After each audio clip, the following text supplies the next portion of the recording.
guys, Liv here. I'm on my way to my 28-week ultrasound, OB appointment, whatever you want to call it. And Eric's not able to come with me just because we are headed out on our baby moon tomorrow and he's taking off a week of work, so getting time off today was just, I mean, he could have, it just wasn't really worth it. He's stressed at work in terms of getting everything done, so I just said don't even worry about it.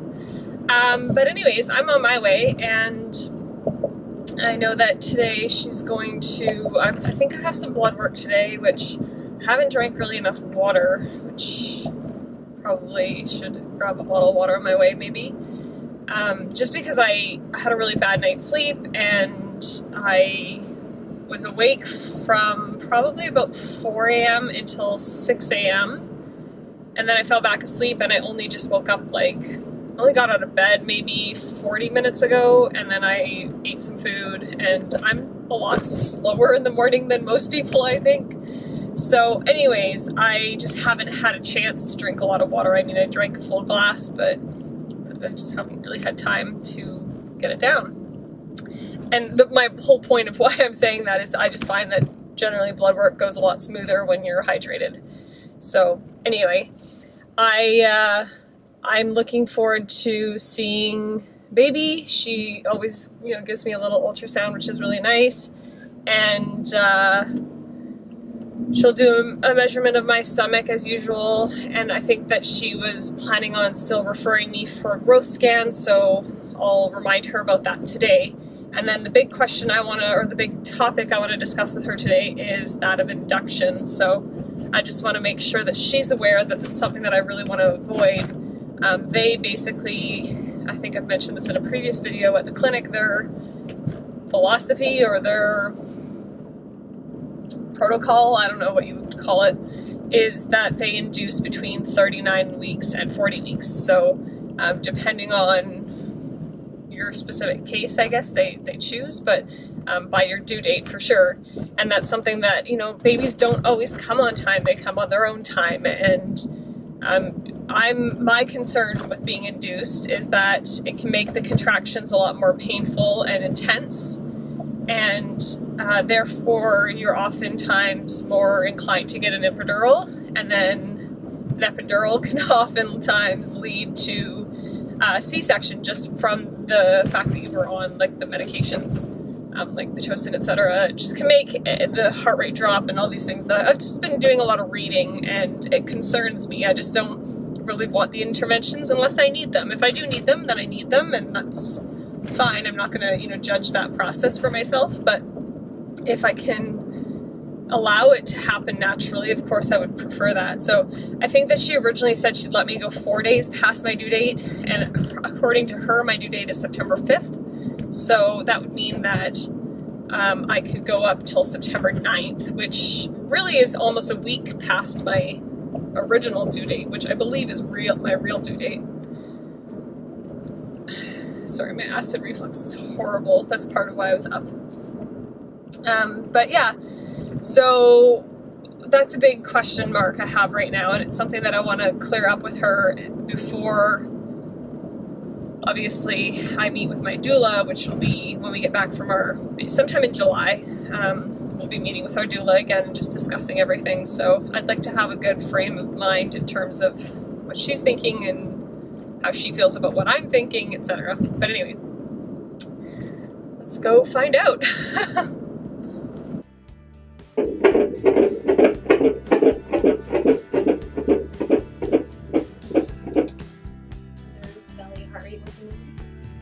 That's good, I'm assuming. That's good. How's he laying these days? He is actually head down. He's head down finally? He's head down. I thought he might be because he was kicking me in the ribs a little while ago. He's head down. His head's over to our left. Yes, that's what we thought. Okay. I can see his spine, but otherwise I'm like, he just looks like a blob. These days, he's just big. Thanks. He is, yes, getting bigger. Have you guys been reading about induction at all since we last saw you? I have. Okay. I'm definitely, like, concerned about it. Nothing to stress over, but... Oh, Okay guys, so you just saw a really small snippet of my ultrasound. I was there for a little while, got some blood work done, 28-week blood work, and we'll be going back in 2 weeks for our next appointment. We talked about the induction. I feel so much better. She basically said she like fully supports whatever I want to do, and it's my body and my decision and whatever, so she respects all of that. She said that, you know, she'll let me go up to 41 weeks, and that's really all I would ask. I personally, if I'm going past that point, you know, that's not a concern for me. So knowing that I have that full week from the 5th of September, that's really reassuring. So I'm happy about that. And then we chatted about my ab thing, because it's just been really painful, but it's been coming and going, and I was reading about it just because of where it's located, and I was concerned maybe about gallstones or something like that, and she like was pressing around and she was asking me questions, and I guess because it comes and goes like kind of seemingly randomly, and because I've had an increase of nausea lately, she's not concerned, she's just wanting to cover her bases, and so is sending me for an ultrasound. So I'm on my way now for an ultrasound on my liver or abdomen, but she wants to look at my liver specifically, and we'll see what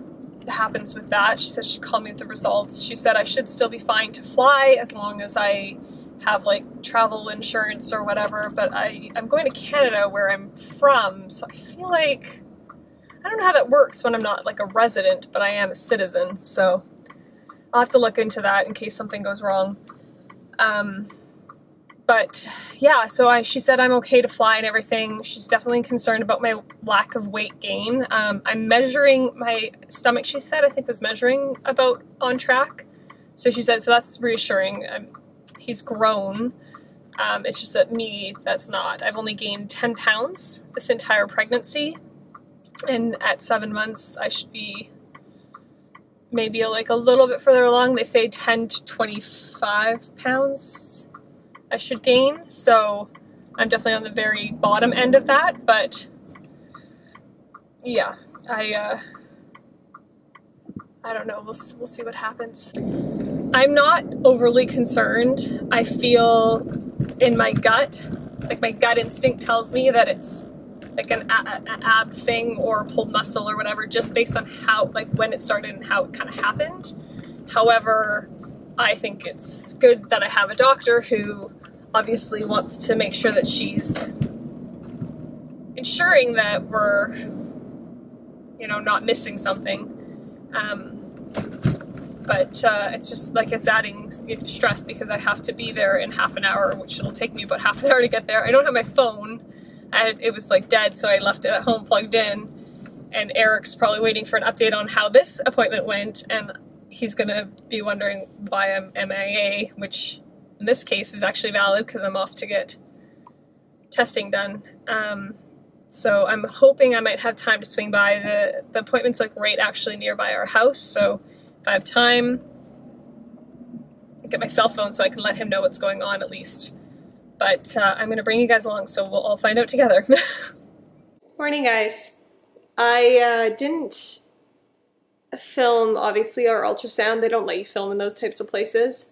But when I got there, it basically was like, it was a bit of an annoyance because my OB didn't tell me that I was supposed to be fasting for this exam. And I know that that's probably likely because she just wanted me to have it done since I'm going on vacation today. So this is the next morning. But yeah, I kind of basically had to force them into allowing me. They're like, well, we'll have to note that you had food in your stomach. And I'm like, okay. And I hadn't eaten that much, so it just didn't seem like a big issue to me anyhow. But so I had the exam done, and then the rest of the afternoon I was basically running errands and resting.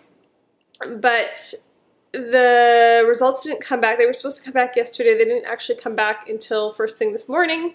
I got a call from my OB and she said everything's fine. So everything came back normal, which is excellent, and nothing to worry about.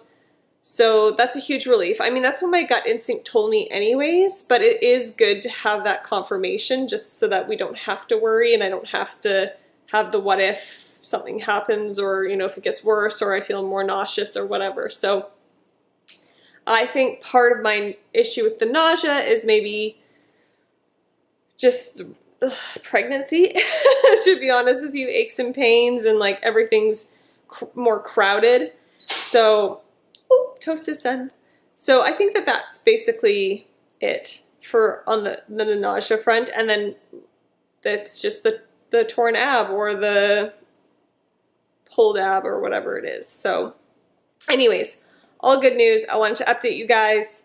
But today we're headed off on our adventure, so that's going to be a whole separate video, but I wanted to at least finish this video off before I started that one. Thank you for watching. Thank you for supporting us in this journey as always, and until next time, bye-bye.